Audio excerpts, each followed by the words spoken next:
নমস্কার বন্ধুরা, আমি কার্তিক বর্ধন। বন্ধুরা, আজকে আমরা কতটা অসহায় আছি এই ভিডিওটা দেখে একটু অনুভব করবে আর প্রচুর পরিমাণে ভিডিওটা শেয়ার করবে।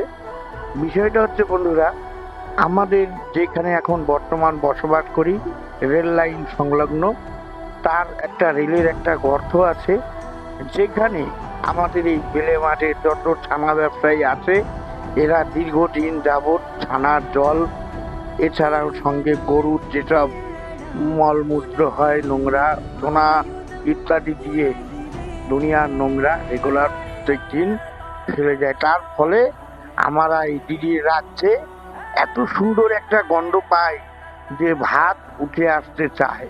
তা এইভাবেই আমরা জীবনযাপন করছিলাম। ওই জীবনযাপন করার মাধ্যমেই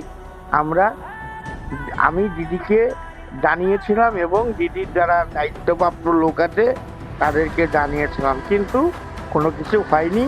আর আজকে এই ভিডিওটা দেখো, দেখে অনুভব করবে এত পরিমাণে ছানার জল ফেলে।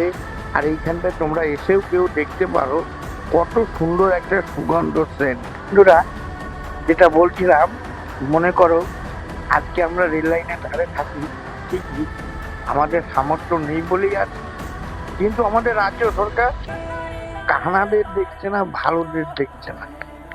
রাজ্য সরকার এমন একটা কাজ করছে যে আমাদের মতো মানুষরা কত অসহায় থাকে।